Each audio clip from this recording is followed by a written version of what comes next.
Welcome back once again in our channel that is संकल्प academy. तो basically last video हमने double fertilisation के बारे में जाना था और डबल फर्टिलाइजेशन के बारे में हमने बताया था कि क्या प्रोसेस होता है डबल फर्टिलाइजेशन का। तो उसको जानने से पहले हमारा जानना जरूरी है पॉलन पिस्टिल इंटरेक्शन, जो हमारा बहुत ही ज्यादा इंपॉर्टेंट टॉपिक है इस बार के बोर्ड एग्जामिनेशन के लिए।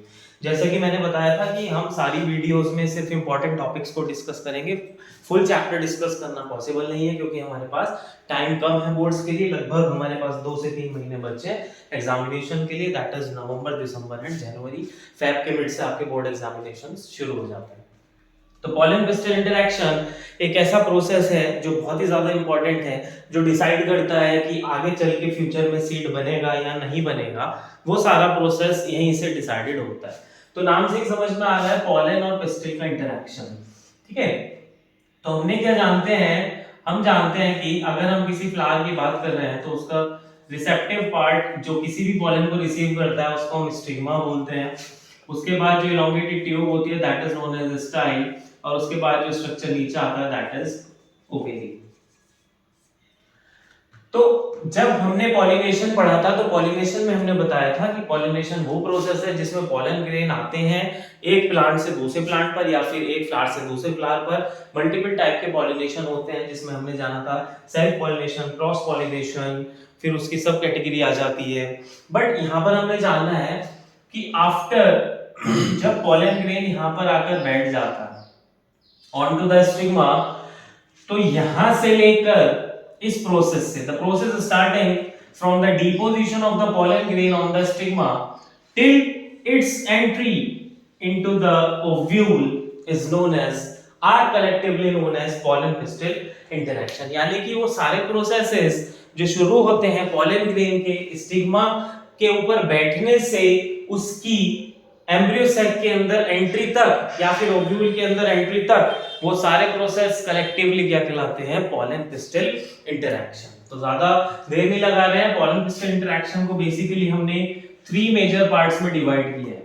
3 मेजर पार्ट्स में डिवाइड किया है, जिसमें सबसे पहला आता है आपका रिकॉग्निशन ऑफ कंपैटिबल पॉलन, ठीक है। देखिए बेसिकली क्या होता है, पॉलन ग्रेन अगर एक जगह से दूसरी जगह जा रहा है, हमारे कहने का मतलब है कि पॉलन ग्रेन का जो पॉलिनेटिंग एजेंट है वो हवा भी है, इंसेक्ट्स भी है, मल्टीपल चीजें हैं वहां पर।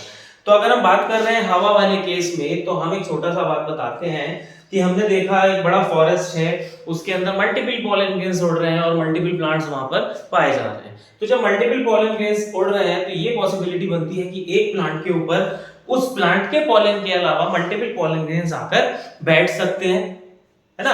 तो वो जब आकर उसके ऊपर बैठ सकते हैं तो ये भी प्रोबेबिलिटी बनती है कि there must be a mechanism जो डिसाइड करे कि सिर्फ मुझे अपने वाले पॉलन ग्रेन को ही अंदर एंट्री करानी है, बाकी मुझे किसी भी पॉलन ग्रेन को अंदर एंट्री नहीं करानी है। तो ये रिकॉग्निशन जो होता है हमारा, ये डिसाइड करता है कि पॉलन ग्रेन कंपैटिबल है या इनकंपैटिबल है। तो इसमें क्या होता है, जैसे ही हमारे स्टिग्मा के ऊपर पॉलन ग्रेन आकर बैठता है, वो किसी भी स्पीशीज का भी हो सकता है, कुछ भी हो सकता है, तो उन दोनों के बीच में जो पॉलन ग्रेन है और जो स्टिग्मा है उनके बीच में एक केमिकल प्रोसेसेस के थ्रू मल्टीपल रिएक्शंस होती हैं और एक तरीके से चेक होता है कि हाँ ये मेरा पॉलन ग्रेन है या नहीं है। उस चेकिंग के बाद जब पता चलता है कि ये मेरा पॉलन है तो आगे का प्रोसेस होता है, यानी कि वो पॉलन कंपैटिबल कहलाता है। अगर उसे पता चलता है कि ये मेरा पॉलन ग्रेन नहीं है तो उसके बाद वो इनकंपैटिबल होता है, वो उसको आगे के प्रोसेस में पार्टिसिपेट करने नहीं देता है।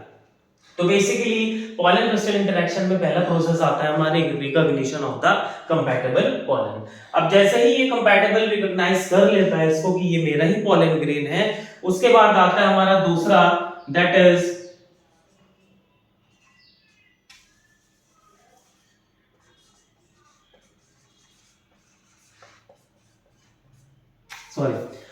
उसके बाद आता है हमारा ग्रोथ ऑफ पॉलन ट्यूब। देखिए पॉलन ग्रेन के अंदर जितना भी मटेरियल था और उसमें से जो हमारा मेन मटेरियल है वो क्या है, गैमीट्स, यानी कि मेल गैमीट्स। मैंने आपको पहले भी बताया था कि दो कंडीशन होती है, एक तो होती है टू सेल्ड स्टेज और एक होती है थ्री सेल्ड स्टेज। तो थ्री सेल्ड स्टेज में तो मेल गैमीट ने डिवाइड कर लिया था अपने आप को और जनरेटिव सेल ने डिवाइड कर लिया था और दो मेल गैमीट्स का फॉर्मेशन कर लिया था। बट अगर हम टू सेल्ड स्टेज की बात करते हैं तो वहां पर जो जनरेटिव सेल था वो अपने आप को डिवाइड नहीं कर पाया था। तो जब ये रिकॉग्निशन हो जाता है तो ये पॉलन ग्रेन क्या करता है, ये वाटर को एब्जॉर्ब करता है। किसको एब्जॉर्ब करता है? वाटर को एब्जॉर्ब करता है प्लस स्वेल हो जाता है। वाटर को एब्जॉर्ब करने के बाद जब ये स्वेल हो जाता है तो through one of the jump pour, जो इसके अंदर जंप पोर्स होते हैं, उसमें से किसी भी एक जंप पोर से ही अपनी पॉलन ट्यूब को ग्रोथ कराना शुरू करता है, यानी कि जर्मिनेट होना शुरू हो जाता है। यानी कि यहाँ पर कौन सा प्रोसेस शुरू हो जाता है? Germination of pollen tube. जो पॉलन ट्यूब है उसकी जर्मिनेशन शुरू हो जाएगी। ठीक है, ये पॉलन ट्यूब कैरी कर रही है अपने अंदर या तो दो मेल गैमेट्स को या फिर जनरेटिव सेल को। क्यों? क्योंकि जनरेटिव सेल यहां पर आकर भी डिवाइड कर जाता है दो सेल वाली कंडीशन में। जब हमने बताया था टू सेल्ड स्टेज थी, यानी कि एक वेजिटेटिव और एक जनरेटिव, तो वहां पर जब शेड हुआ था पॉलन ग्रेन तो जो दो मेल गैमेट बनते हैं वो कब बनते हैं? जब पॉलन ट्यूब ग्रोथ करना शुरू कर देती है यहां पर। ठीक है, तो ये पॉलन ट्यूब ग्रोथ करती हुई आगे बढ़ती है। कैसे? ये पॉलन ट्यूब कुछ डाइजेस्टिंग एंजाइम्स को रिलीज करती है। किसको रिलीज करती है? डाइजेस्टिंग एंजाइम्स को, जो स्टाइल की वॉल को डाइजेस्ट करते हुए आगे बढ़ते हैं और आगे बढ़ते हुए ये पॉलन ट्यूब बढ़ती रहती है till entry into the ovule. ठीक है, तो हमारा तीसरा प्रोसेस आता है इसका एंट्री ऑफ पॉलन ट्यूब, यानी कि जो पॉलन ट्यूब है उसकी एंट्री होगी किसमें? आपके ओव्यूल में। तो बेसिकली जब हमने ओव्यूल का स्ट्रक्चर पढ़ा था तो हमने जाना था कि यहां पर आपका माइक्रोपाइल है, ठीक है, उसके बाद यहां पर आपका चलेज़र या चलेज़र लैंड, ठीक है, और यहां पर आपने देखा था इंटेगुमेंट्स थी। Got it? यहां पर आपने देखा था इंटेगुमेंट्स पाई जा रही थी। तो अब इस पॉलन ट्यूब की एंट्री होती है। अब डिसाइड होता है कि एंट्री कहां से होनी है। In most of the cases entry is through the micropylar and. ज्यादातर केसेस में क्या देखा गया है कि एंट्री किसके थ्रू होती है? माइक्रोपाइलर एंड के थ्रू होती है। तो अगर माइक्रोपाइलर एंड के थ्रू हो रही है तो that condition is known as porogamy. एक नंबर में क्वेश्चन पूछ लिया जाएगा कि if the entry of the pollen tube occurs through the micropylar end, the condition is known as porogamy, and if the entry of the pollen tube occurs through the chalazial end, the condition is known as chalazogamy। Condition क्या कहलाएगी?